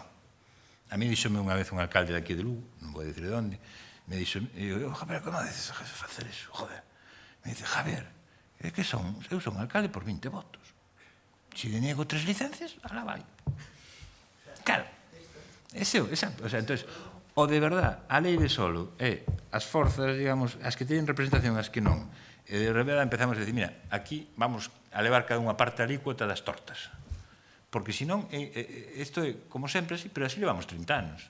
E así acabamos. Entón, o sector, desgraciadamente, eu creo que a mellor o meu sector é parte realmente, digamos, forte de onde hemos chegado, especialmente na costa. Cantos hoteles conoces ti por aí, por puebleciños pequenos, e a mellor un emigrante que volveu e levanta un pepino de 5 ou 6 plantas? Valdo Dubra está ao lado de Santiago, terá, non sei, o núcleo terá 1000 habitantes. Frente ao Concello, 6 plantas de hotel. E a Xunta, vivendas de protección oficial, 5 plantas. Ali hai 1000 habitantes. Dices, hombre, farán falta 5 plantas para non se poder facer unhas casiñas baixas como tradicionalmente se viviu en Galicia. O sea, en Galicia vivíamos a casiña caleira, coña. Pódese facer vivenda pública e non é moito máis cara. O sea, levantar esas estruturas, te levantas casas baixas de muros maestro, e non é moito máis caro, que levantar esas estruturas de 5 plantas. O que pasa é que o arquitecto de turno, que ninguén lle dice, mira, é un animal, que aproveita o proxecto de aquí da Mariña e o leva para Lugo, o leva, que é unha cidade, pero tamén o leva para Castro de Rei ou tal, porque tamén cambialle así, adapta un pouco a parcela e o carallo. Eu recordo un día falando con un amigo, enseñou un plano, digo yo, pero este garaxe é moito columna ten, coño. E me dice, ostras, pois tienes razón, e eu, pero que dos columnas, joder. Foise junto ao arquitecto, volveu e dixe, sí, oye, teño 7 ou 8 plazas máis. Digo yo, joder, dice, claro que non, había collido outra estrutura, comprimiu unha e meteu unha no solar. Esos son os arquitectos que temos tamén, o sea, todo isto é un... O colexo de arquitectos, o sea, un arquitecto debe ter a decencia de decir, eu eso non o construo. O sea, eu non levanto, eu non pido esa licencia, porque é unha merda, joder. Aquí non, aquí levantan. E canto máis metros se saca, máis prestixos ten o tipo. Entón, é un problema complicado. Sí, bueno, agora que acabas de comentar isto dos arquitectos, a ver, eu coñezo moitos arquitectos que son moi conscientes tamén desto. De feito, hai un deles que se chama Carlos Enrique Fernández Coto, que agora está saindo bastante nos medios co tema do feísmo. Bueno, el di mal chamado feísmo, ¿no? Porque feísmo foi un concepto que sacou a Voz de Galicia. Bueno, hai xente que o critica, ¿no? El fala de maltrato da paisaxe, ¿no? Bueno, pois ao que vou, que os arquitectos tamén agora, como están sufrindo en carne propia isto da crise, evidentemente o sector máis tocado son eles, ¿no? Bueno, entón eles están empezando a darse conta tamén de que hai que manter a paisaxe, ¿no? En relación co que decías ti de como se pode colaborar na ordenación do territorio, a colaborar o sector coa administración, pois agora mesmo en Galicia hai unha ferramenta que eu creo que é moi importante, si se emprega ben, obviamente, que é o Clúster do Turismo de Galicia. O Clúster do Turismo de Galicia que se constituiu o ano pasado, que ten meses de vixencia, non? Eu outro día asistín a unha reunión do Clúster de Galicia na Cidade da Cultura, porque a Universidade tamén forma parte do dito clúster, e aí están un pouco representados todos os, en fin, o sector turístico, empresas, administración pública, universidade. Eu creo que é un foro interesante para construir. De feito, ali o que se debateu, o que se falou un pouco foi a idea de que o sector cree comisións de traballo, vai haber 4 comisións de traballo para propoñer medidas e desde aí trasladarlles á administración. Eso é o que se pode facer. Agora, a partir de aí hai outras formas, obviamente, tamén. Eu creo tamén moito no traballo da pedagogía. Nos na universidade, desde logo, intentamos formar a xente para que sexa crítica con todas estas cuestións. E hoxe en día, en internet, realmente podense facer grandes cousas. Calquera persoa con ideas pode sacar un blog ou facer unha página web e é máis fácil que nunca facer pedagogía. Pero, claro, eu tamén a veces desconfío bastante das grandes superestructuras. Creo máis a veces no traballo de pedagogía, do boca a boca, da proximidade, E creo que aí, bueno, pues, a verdad que me complace moito ver como alguén do sector pensa casi o mismo que min, por non decir casi o mismo que min, ¿no? Es decir, crítico con todas estas cuestións que son pan para hoxe, pero fame para mañán, ¿no? La frase solo. E nada máis. Recordas aquilo de si queres que algo non funcione, crea unha comisión. Xa. Sí, por eso digo que eu desconfío das grandes superestructuras, ¿no? Digo, a frase feita que era decir... No, yo siempre digo lo mismo. Habrá algún sitio cercano que funcione. A lo mejor hay que irse pues, al País Vasco o Asturias, que está ahí enfrente, y decir, oye, pues si el turismo basado en elementos patrimoniales, que tienen un clima parecido al nuestro, funciona, pues a lo mejor hay que cogerse el coche o el avión, irse allí, tomar 4 apuntes, volver y organizarlo. Es decir, no creo que sea muy complicado. Un comentario rápido. En relación con esto, en Asturias, ao outro lado da Ponte dos Santos, claro, aquí hai un plan de ordenación do litoral que se aprobou recentemente, pero que en Asturias ese plan de ordenación do litoral, que por certo fíxose cando era director xeral un xeógrafo, curiosamente, Guillermo Morales, pois ese plan de ordenación do litoral, digo, é da década dos 80. Eso explica que Asturias este mellor que Galicia, é dicir, a planificación en Asturias, o que aquí se fixo o ano pasado, en Asturias xa se fixo na década dos 80. Delimitouse unha franxa de protección litoral, regulouse o acceso ás praias, núcleos compactos, todo xa estaba aquí nos anos 80, en Asturias, me refiro, ¿no? De feito, el veu a dar unha charla a Santiago e a última diapositiva do PowerPoint era unha diapositiva dunha foto aérea desde unha avioneta onde se vía a mitad da diapositiva era Galicia e a outra mitad era Asturias e era desolador. El dixo, bueno, sinto deixarvos esta diapositiva, esta imaxe, pero quero que comprendades que é necesario planificar, ordenar o litoral, igual, e iso é así, ¿no? Por eso Asturias é como é e é distinto a Galicia, porque Asturias tivo planificación. Coincidiu que había alguén que decidiu facer un plan coherente e vontade para aplicalo e, oye, pois cousas que... Que además isto é un tema de competencias, ao final.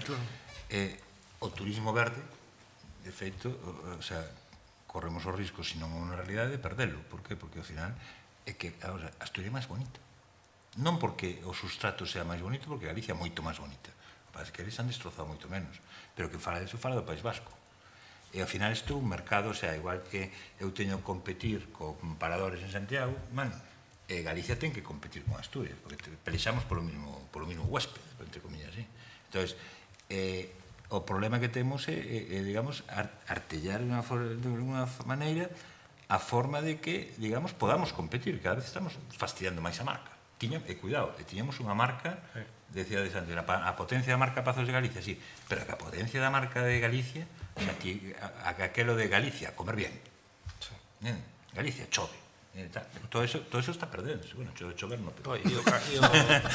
O camiño de Santiago non hai que olvidarse, que eu creo que... A ver, eu vivo en Santiago, pero son coruñés, tampouco son sospeitoso de ser pro compostelano, non? Pero realmente Santiago é a nosa tarxeta de visita no mundo, non? É dicir, Santiago é a catedral e o camiño, non? E a partir de aí creo que ven todo o demais, non? Pero os camiños vertebran Galicia tamén, non? Por eso creo que o turismo en Galicia o que é un pouco dar paus de cego, empezar a meterse ora no termalismo, ora no golf, ora no... Claro, na reunión esta do clúster había xente de marinas, de golf, etc. Cada un, obviamente, defende os seus intereses, pero a nosa tarxeta de visita no mundo é Santiago e os camiños de Santiago, e a partir de aí todo o demás, non? Vos ides a Xapón e ninguén coñece... Bueno, obviamente non é normal que non coñezan o Carballiño nin coñezan as catedrais en Xapón, pero si van a coñecer Santiago e os camiños de peregrinación. E aí, eu que vivo ao lado do camiño francés en Santiago, cada vez vexo turistas de sitios máis exóticos, desde Corea do Sur hasta Australia, Brasil... Bueno, Brasil non é que sexa exótico, pero... Aquí en Lugo hai dous camiños. Claro. Hai tres, non, hai Primitivo, Norte... Pero por eso... Pero que cuidado que tamén pode morrer de éxito e de feísmo, porque, por exemplo, Sarria... Non, digo, se vas camiñando e chegas a Sarria, hasta que chegas ali a zona de área, dices tú, coño, isto tal. Se vamos facendo albergues con bloques...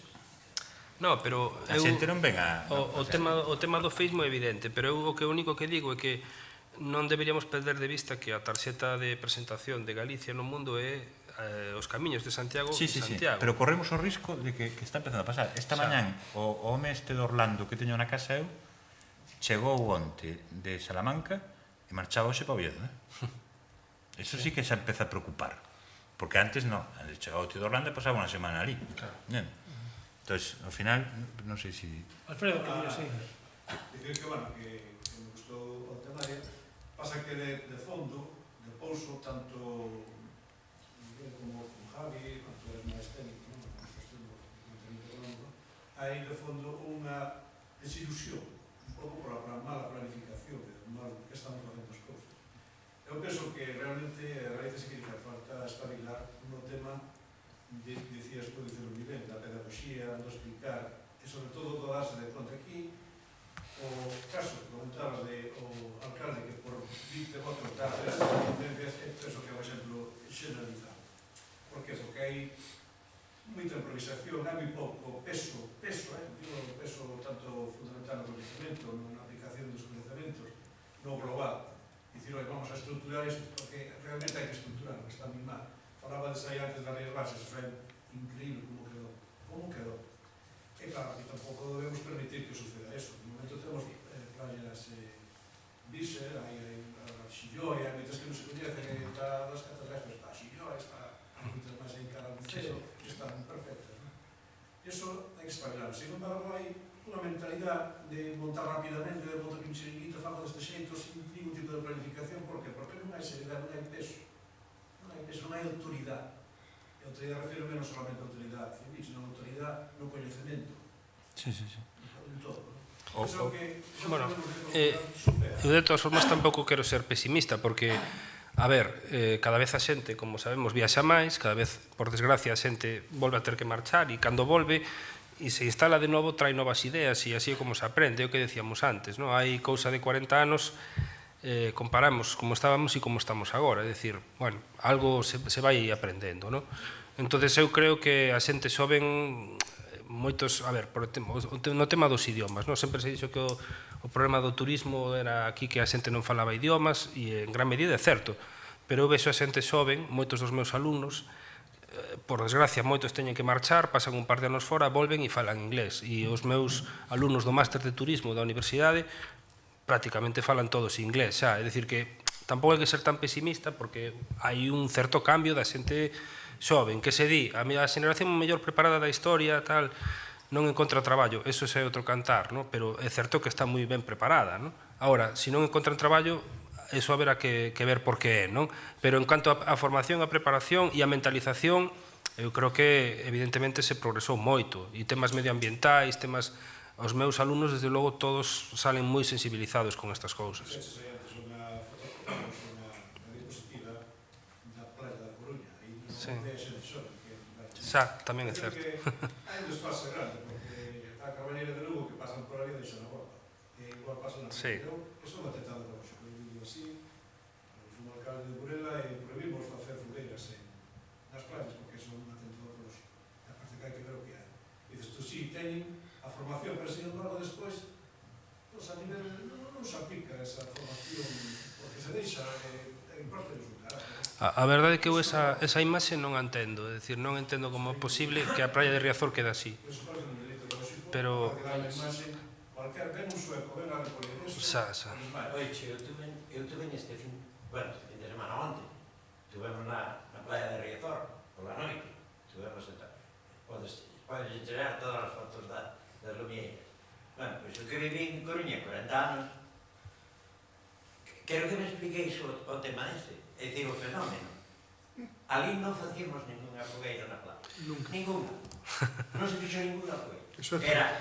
Era diante do bar, os 4 clientes, que éramos e facíamos unha fogueiriña de nada, e sábamos 4 sardiñas. Ou unha parrilla. Foron os políticos por intereses. Pero eu creo que a política é volvo a porque a política eu de todo. No, pero volvendo un poquinho ao que falaba antes, No, é xente, se lle deixas... en calquer, eu estaba pensando ahora, en calquer país europeo, a merluza de celeiro Vamos a ver, recollen, é certo sería que todo un producto recollen turístico, rápido, pero ben feito. recollen rápido a basura. Claro, aquí o que pasa é que temos a merluza Recollen e rápido. non sabemos, pero claro, o que tens que facer é produto, pero produto se queres elegante, non? Nos fixeron unha guía. Entonces, decir, venga, vamos a machacar e vamos a empezar a meter merluza que non é de celeiro, celeiros de carallo ben, desta de aí do Mediterráneo que ven todas caralladas, e meterla como de celeiro tal, porque entonces estropeas o produto. É o que pasa. En cambio, si fora Canadá, habería un museo de merluza de celeiro, habería non sei que, darían pinchos de merluza de celeiro e tal, pero non habería merluza conxelada. Que aquí o que facemos? Eu sempre poño o exemplo de la Estrada, a festa do salmón. Cantos anos fai que non se pilla un salmón no Ulla, macho? O sea, que... Entonces, al final, diste, vale. No, berberecho no ya é, coño. Cando se está pensando en recuperar o berberecho. Recuperar a festa do berberecho, traendo de Santos. Hai cosas que son moi correctas, hai cosas que temos que ser basicamente serios. O problema aí, home, Todos iso... os aspectos. Os arquitectos agora sí están reflexionando, pero tamén fixeron cordas. Sí, E facían presión para facer as cordas. Aquí dice ese señor de os políticos sí, porque era unha culpa de todo. Pero dice unha corruptela. A corruptela, por exemplo, non hai proxectos con corruptos. Por que? Porque hai alguén que lles insinúa que seña corrupto. Pero non é solamente culpa do político, porque a persona se a deixa, a ver, antes, dixo, dicelle, Julián, oi, que pensas o sector? O sector só deixas, que fai? Se fora con un arrastre de coñecemento, con un arrastre de interés, global, respecto de saber planificar, pero basicamente o interés é particular. Seguidas se monte, seguidas se fan, seguidas se amplía unha parrilla, outra porción de parrilla, cosas máis, facendo cosas que hai unha cuestión, por exemplo, que está vendo en Tape de Casamento, eu casi co disculpo, porque teñen as terrazas montadas encima dos aparcamentos dos coches, na rúa, sustituyen os aparcamentos que hai de grau, sustituyenlos por terrazas. Bueno, podes entender porque iso planificaron entre todos, dicimos, poñemos un área de aparcamentos a 2, 3, 4 kilómetros, e sin embargo no centro todo o mundo pode espabilar e sacar rendimento nos 2 ou 3 meses de grau. Pero esa planificación está sucedendo ahora en outros postos, como en Lourenzá, como en Burela, como en Mineiro, todo eso, que chantan terrazas desas e están ocupando un espacio que dificulta muitísimo que pase un minusválido, que pase nenos ou tal, estás ocupando unhas plazas que son moi necesarias en moitos sitios, e é un egoísmo, en principio, de moita xente que quere estirar un pouco máis o negocio sin pensar no que estará. Solamente, eso hai que planificar. Por eso digo que falta peso, falta planificación e autoridade. Autoridade en todos os aspectos. Sí, por exemplo... Eso non podemos seguir descuidando eso porque hai zonas como a Rías Baixas que espabilaron fai moito tempo, pero agora están a cagar. Vai chegar un momento que ali vai ser o que? Nada, turismo barateiro. Barateiro de merda, con marxa de merda. Porque vai estar todo moi barato, vai ser todo moi barato de aquela maneira, e todo. Eso non pode ser, eso que temos que planificar ben. E aquí na Mariña temos que ter moito cuidado. Hombre, un pouco, así de tal, Lugo e Ourense ainda te de sorte. Sí. Cuidado. Porque ainda hai, o sea, Lugo e Ourense é a parte de Galicia que todavía é salvable. O sea, eu entendo. Que Coruña, Costa de Coruña, bueno, Coruña, digamos, de Ferrol para arriba, todavía é, digamos, a parte, digamos, que xa entra no Cantábrico tamén todavía podías, pero desde logo de aí para baixo, e incluso o común dos pueblos interiores. Nosotros somos de onde está esa cuestión de Rodaballo, non? Sí. Sí. Que foi facer un reto de senderismo ali. Cabo Vilán. Cabo Vilán. O camiño dos ingleses. Íbamos andando, sí, despois do cementerio dos ingleses, Sí, chegas. en Camarín.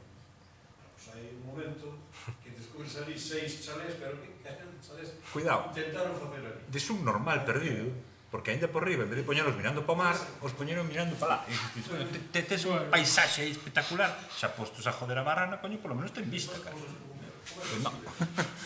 Sí, eso é espectacular, que non sei ni como teñen luz, ni como teñen... Esas son barbaridades, igual que chantar a Rodaballo ali, donde no Cabo Vilán. Sí que eso cando foi do Pescanova, que falaba de Pescanova antes, que querían poñer en Turiñán, se acordades? Eu dicía, hombre, non haberá outro sitio para poñela, porque tens que ir a Touriñán, precisamente, ali a Nemiña, Rostro, Touriñán, a jorobar, poñendo outra granxa de bichos de... Fue para Portugal. Sí. Hay zonas en Galicia que tienen un potencial turístico de turismo de alta calidad y de alto valor añadido por cuanto a la aportación de turistas. Si más lejos, Fisterra, ¿no? Fisterra tiene tiene un santuario submarino de pecios de varios siglos que puede ser el mayor de España. El mayor de España. Sin embargo, la gente de Fisterra no quiere que vaya nadie, y yo lo sé porque voy mucho ahí, que vaya nadie y luego hacen un goteo pero tienen toda la ría y toda la costa de barcos hundidos, de pecios del siglo XIX, del siglo XVIII, del siglo XX, que puede ser una atracción turística de primer nivel, de algo de ese submarinismo que aporta, que se dejan el dinero, no solo buceando, sino comiendo, cenando, durmiendo, y sin embargo no quieren. No quieren porque no quieren que eso ni siquiera se sepa. Y hay mapas y están localizados los pecios y hablamos de 20, 40, 50 pecios que puede ser una auténtica ruta que es la mayor de España. Sin embargo no quieren. ¿Y cómo está construido Fisterra? Sí, bueno, pero digo, una atracción turística para un turismo de nivel de que se deja el dinero. Fin de Europa. Que es como el que va a jugar al golf, ¿no? Que también se deja el dinero. O sea, un sitio paradigmático que es fin de Europa, fin del Camino de Santiago. Sí. ¿Ya? Y es, así dicho en todas las veces, una mierda. Pero bueno, yo creo que hemos hecho un repaso. Son casi las 10 de la noche, hemos hecho un repaso. Además, hemos hecho una tertulia que también está muy bien. Una tertulia después de las presentaciones. Muchísimas gracias a todos por venir y seguro que reeditamos. Yo creo que tenemos que hacer al revés, aprender nosotros a ellos. A todos. Muchas gracias.